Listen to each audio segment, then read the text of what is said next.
Now, I had this video idea come to me recently and I thought it would make for a pretty good video for you guys. I want to go through my picks for a starting 11 with the squad we've currently got for Bristol City.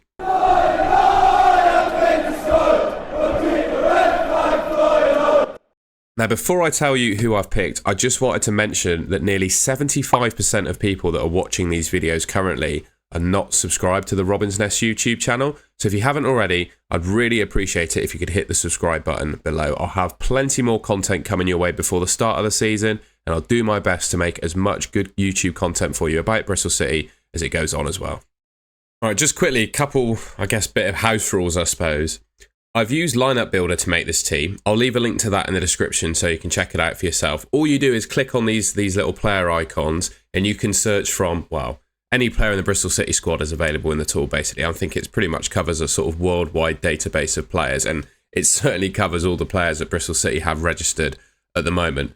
And second of all, whilst it's my best starting 11, I think you have to do so within the confines of, well, partly the players we've got available at the moment and partly how the manager will want to play. So I've gone for a 4-3-1-2 formation because I think that's the formation, certainly the formation that Gerhard Struber deployed at Cologne. I think it's probably going to be the formation as well that he deploys at Bristol City. And, well, there's one player when I look at my defence that I think automatically people are going to think, well, there's two actually. Automatically people are going to think, well, Dickie's suspended for the first game and McNally's out till winter time with his, I think, what did he do, his ACL or something. Now, don't get me wrong, for the first game, I think we're going to have to start Viner and Atkinson, right? Because both of these guys are out. But if I'm picking my strongest 11 based on the players that we actually have in the squad, I think this would be my starting back four and keeper. You know, right now, we've got O'Leary. I personally, I was a little bit upset when we signed Joe Lumley that I personally felt we should have gone into the transfer market and gotten a stronger goalkeeper than Max O'Leary, or one that could have genuinely challenged him for that number one spot. But in Joe Lumley, I just don't think we have that. I think we've got a backup keeper now. So in my mind, Max is still our best goalkeeper.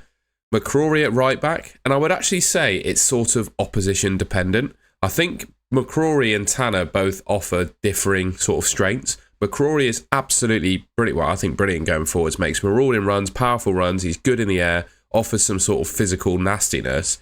Then on the flip side, I think Tanner is... he's very good defensively, and if I was lining up against one of the stronger left wingers in the Championship, personally, I'd rather start Tanner than McCrory, but against other teams, I'd probably rather start McCrory. So, you know, game for game, those two could switch, but I personally think McCrory is better player than George Tanner.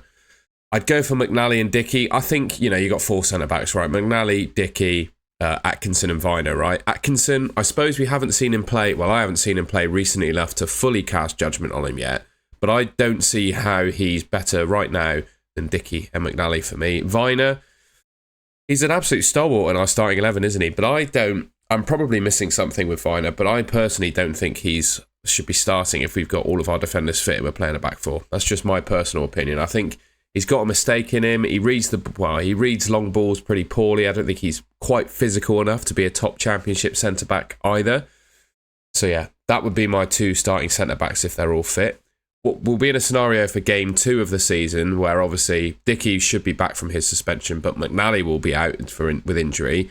And then I think it could quite possibly be, again, similar to McCrory and Tanner, almost opposition dependent as to who starts between Atkinson and Viner. I think if you need a bit more sort of strength in the air and physicality, you probably go for Atkinson. And obviously you need a bit more, I suppose, pace in a way. I'd imagine Viner's quicker across the ground than Atkinson is, and maybe some more technicality on the ball, because Viner is pretty good at that.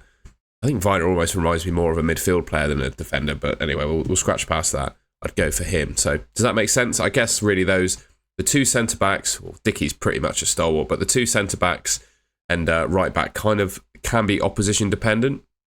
Left-back, I think Campering is our strongest left-back, right? He got Hayden Roberts who can play there as well, but I just think Campering is levels above Hayden Roberts as a fullback. So yeah, if picking my ideal starting 11 from Bristol City, this would be how my back line would look.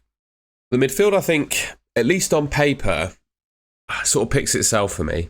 There are a couple of players that immediately reach out to me that sort of miss out. Well, 3 actually. Obviously, Joe Williams, I think, you know, he's great in sort of the aggression and just everything involved with brings to the team, basically. But I just think a midfield of Knight, Randall and Bird is better than one with Williams in it. That's just my personal opinion, though. I don't know what. By the way, let me know in the comments your favourite or strongest starting 11 for Bristol City. This is obviously just my opinion. If you disagree, that's totally cool. Please let me know in the comments. But I think I'd go for Randall, Knight and Bird as my starting three. Obviously, Williams and McGuane miss out, who I think are two really good players. It's just nice to have that ability in the squad, right? And there's no way that all three of these players are going to play 90 minutes for 46 championship games. It's not possible, right? Obviously, Jason Knight did that last season, obviously, but I don't think it's going to be the case for next season, even if he stays, of course. Right now, he's our best midfielder, but that's if he stays.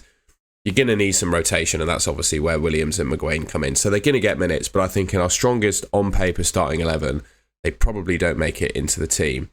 And then you got the number 10 spot, where I might be about to give a controversial opinion, but I personally have not seen enough from Scott Twine from open play this season where I'd stick him in the team straight off. I would like to give Josh Stokes a real chance in this starting 11. I think, if there's one position where you can kind of take a bit more of a risk in terms of playing a player, I think it's the number 10, because they've got less defensive responsibilities, right?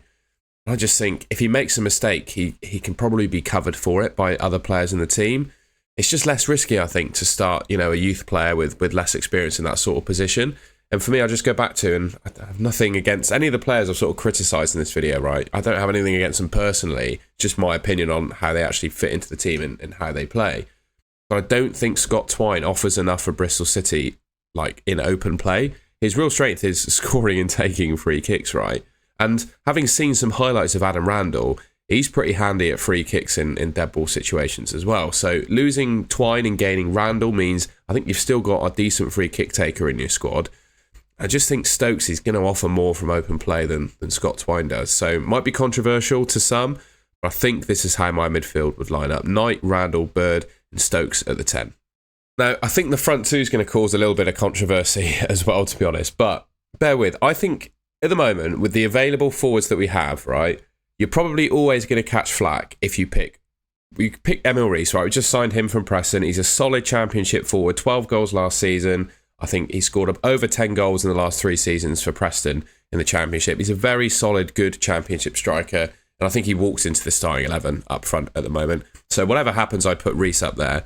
And then you just got to think of the pecking orders of other forwards, right? You got Fally Mayulu, who I must admit, I've watched some of the training videos, and even just like the Robins Uncut in training footage. Forgive me if I'm completely out of turn, but it doesn't look like Fally has been applying himself as much as the other players have.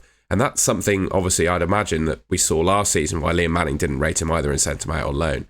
Then you got Sam Bell, who I like as a human being, but I don't think he proved enough on the pitch last season that he deserves to start the first game. That's just my opinion as a fan. I'm not there for pre-season watching how they get on. Obviously, we have a pre-season to go.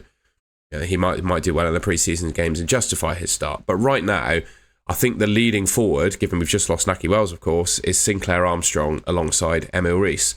Like I said, I think that the explanation I've given there probably justifies why I don't think Sam Bell should be in the team, and I don't think Fally Mayulu should be in that starting 11. And also, it comes down to who's going to put in the yards and press. And whilst I don't see Armstrong doing all that much of it when he's come on as a sub towards the back end of the season, I think he has it in his locker to be able to do it.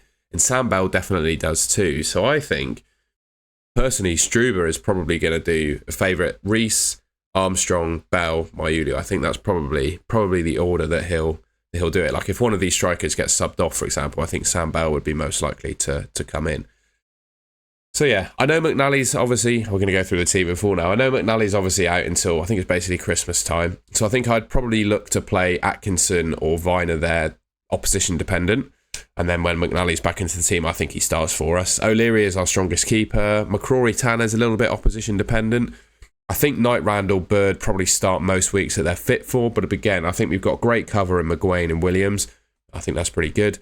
You've got Stokes and Twine to play at the 10. I would personally, I think, give Stokes a run at the start of the season, see how he gets on. Although that doesn't quite compute with the fact I've picked McNally in this team. But I hope you can see my logic. And then up front, and I think it proves an area of the team where we need to make some signings as well. Because we've got a couple of players I haven't mentioned, by the way. Sykes, I don't quite know how to fit Sykes into this team as well. you know, this is like player for player, position for position, I think, how it's structured. But could Sykes maybe play on sort of the right side of those three in midfield, potentially? I feel a bit sorry for Sykes, and I do wonder where he fits into this 11, to be honest, because I really like him as a player. Just not sure how you squeeze him in. The same for you as well. I'm not quite sure how he fits into the system. And same with Mehmeti too. You've got three players there. Sykes being, I think, definitely the stronger of the three and genuinely one of our best attacking players. I think we really missed him at the back end of last season. Where do they fit in this system? Like I said, maybe Sykes could play on the right of that midfield three, potentially, and maybe Knight on the left. Yeah, I guess remains to be seen exactly how Struber sets up. But in terms of sort of position for position in the way that Struber wants to play, this, I think, is how I would line up, with obviously the exception of the players I mentioned. And one thing to mention as well quickly, I feel like I'm rambling a little bit in this video, but the front two, I'm still not confident in our striking options. I'm looking at Twitter at the moment. I reported the rumour, I think, last week. I think the rumour that he visited the high performance centre is true. That's Tyrese Dolan, by the way, who's left Blackburn as a free agent this summer. I think he's visited Bristol City, the high performance centre, and potentially been pitched to in terms of the aspirations of the club, how he would fit into the squad, etc. I do think he's a good fit for the team, but he's also having that conversation with a load of other clubs as well. Some I think are abroad who might be offering way more money. So if Dolan signs, I think I'd probably play Reece and Dolan up front, but I'm not too sure how likely that transfer is. And of course, if we make any other further transfers to the team beyond that as well. But yeah, as things stand, with those players aside, that would probably be my best 11. All right, well, that's the end of the video. I hope you enjoyed it, found it useful, or at least entertaining. If you do want to respond and disagree with some of the picks I've made in this team, then please do let me know in the comments. You know, this is just about fan opinion, this channel, right? I'm not going to be offended if you disagree with me. All I ask is you just be quite polite about it. I don't know if, like, the Bristol City squad would YouTube search these videos or whatever, but I never like insulting players personally. I just want to give my opinion about, like, the team, because all I care about is Bristol City winning football games, right? So I wanted to put that opinion across. Is there anything else I wanted to say? Oh, and if you haven't already, I'd really appreciate it if you could subscribe to the Robin's Nest YouTube channel. Should be just here on your screen. And yeah, that just leaves me to say thank you very much for watching, and I'll catch you in my next video.